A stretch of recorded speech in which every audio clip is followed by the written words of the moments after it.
யோவான் அதிகாரம் 5. இவைகளுக்குப் பின்பு யூதருடைய பண்டிகை ஒன்று வந்தது. அப்பொழுது இயேசு எருசலேமுக்குப் போனார். எபிரேய பாஷையிலே பெதஸ்தா என்னப்பட்ட ஒரு குளம் எருசலேமில் ஆட்டு வாசலின் அருகே இருக்கிறது. அதற்கு 5 மண்டபங்களுண்டு. அவைகளிலே குருடர், சப்பாணிகள், சூம்பின உறுப்புடையவர்கள் முதலான வியாதிக்காரர் அநேகர் படுத்திருந்து, தண்ணீர் எப்பொழுது கலங்கும் என்று காத்து கொண்டிருப்பார்கள். ஏனெனில் சில சமயங்களிலே தேவதூதன் ஒருவன் அந்தக் குளத்திலே இறங்கி தண்ணீரைக் கலக்குவான். தண்ணீர் கலங்கின பின்பு யார் முந்தி அதில் இறங்குவானோ அவன் எப்பேர்ப்பட்ட வியாதியஸ்தனாயிருந்தாலும் சொஸ்தமாவான். 38 வருஷம் வியாதி கொண்டிருந்த ஒரு மனுஷன் அங்கே இருந்தான். படுத்திருந்த அவனை இயேசு கண்டு, அவன் வெகு காலமாய் வியாதிஸ்தனென்று அறிந்து அவனை நோக்கி, சொஸ்தமாக வேண்டுமென்று விரும்புகிறாயா என்று கேட்டார். அதற்கு வியாதியஸ்தன், ஆண்டவரே, தண்ணீர் கலக்கப்படும்போது என்னைக் குளத்தில் கொண்டு போய் விடுகிறதற்கு ஒருவரும் இல்லை. நான் போகிறதற்குள்ளே வேறொருவன் எனக்கு முந்தி இறங்கி விடுகிறான் என்றான். இயேசு அவனை நோக்கி, எழுந்திரு, உன் படுக்கையை எடுத்துக்கொண்டு நட என்றார். உடனே அந்த மனுஷன் சொஸ்தமாகி தன் படுக்கையை எடுத்துக்கொண்டு நடந்து போனான். அந்த நாள் ஓய்வு நாளாயிருந்தது. ஆதலால் யூதர்கள் குணமாக்கப்பட்டவனை நோக்கி, இது ஓய்வு நாளாயிருக்கிறதே, படுக்கையை எடுத்துக்கொண்டு போகிறது உனக்கு நியாயமல்ல என்றார்கள்.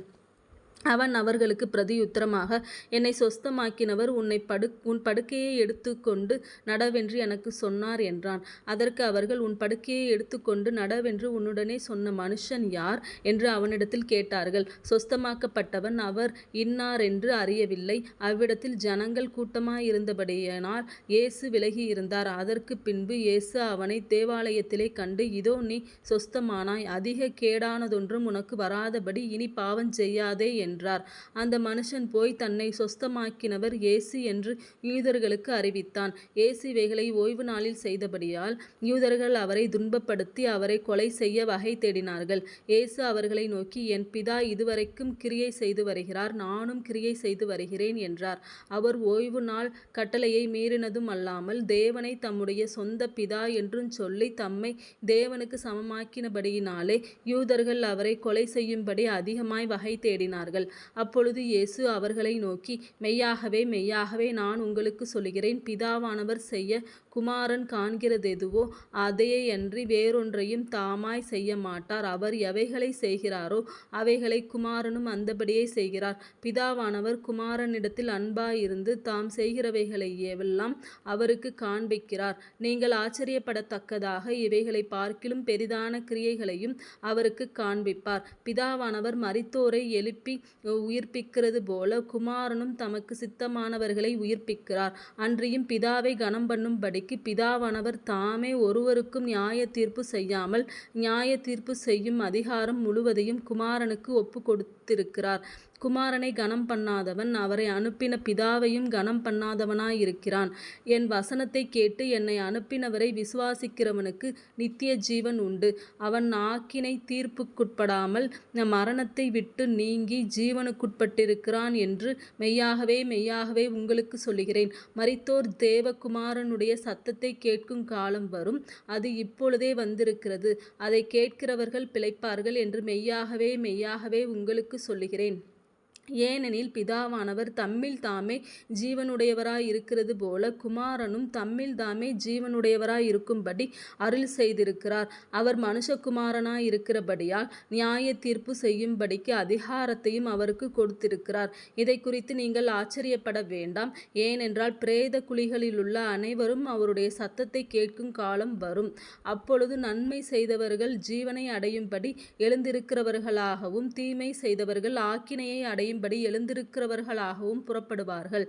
நான் என் சுயமாய் ஒன்றும் செய்கிறதில்லை. நான் கேட்கிறபடியே நியாயம் தீர்க்கிறேன். எனக்கு சித்தமானதை நான் தேடாமல் என்னை அனுப்பின பிதாவுக்கு சித்தமானதையே நான் தேடுகிறபடியால் என் தீர்ப்பு நீதியாயிருக்கிறது. என்னை குறித்து நானே சாட்சி கொடுத்தால் என் சாட்சி மெய்யாயிராது. என்னை குறித்து குறித்து சாட்சி கொடுக்கிறவர் வேறொருவர் இருக்கிறார். அவர் என்னை குறித்து கொடுக்கிற சாட்சி மெய்யான சாட்சி என்று அறிந்திருக்கிறேன். நீங்கள் யோவானிடத்தில் ஆள் அனுப்பி விசாரித்தீர்கள். அவன் சத்தியத்திற்கு சாட்சி கொடுத்தான். நான் ஏற்றுக்கொள்ளுகிற சாட்சி மனுஷருடைய சாட்சி அல்ல. நீங்கள் இரட்சிக்கப்படுவதற்காகவே இவைகளை சொல்லுகிறேன். அவன் எரிந்து பிரகாசிக்கிற விளக்காயிருந்தான். நீங்களும் சில காலம் அவன் வெளிச்சத்திலே களிகூர மனதாயிருந்தீர்கள்.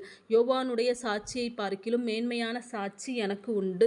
அதென்னவெனில், நான் நிறைவேற்றும்படிக்கு பிதாவானவர் எனக்கு கற்பித்ததும் நான் செய்து வருகிறதுமான கிரியைகளே பிதா என்னை அனுப்பினார் என்று என்னை குறித்து சாட்சி கொடுக்கிறது. என்னை அனுப்பின பிதா தாமே என்னை குறித்து சாட்சி கொடுத்திருக்கிறார்.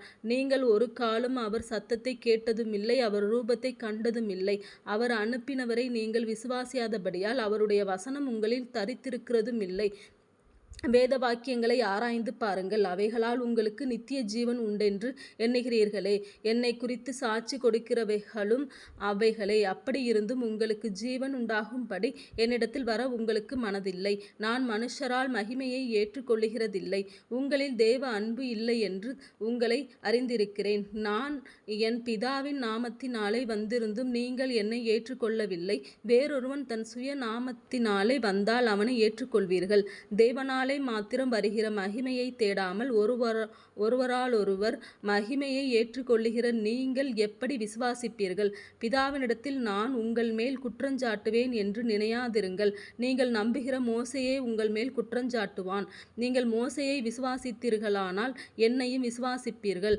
அவன் என்னை குறித்து எழுதியிருக்கிறானே.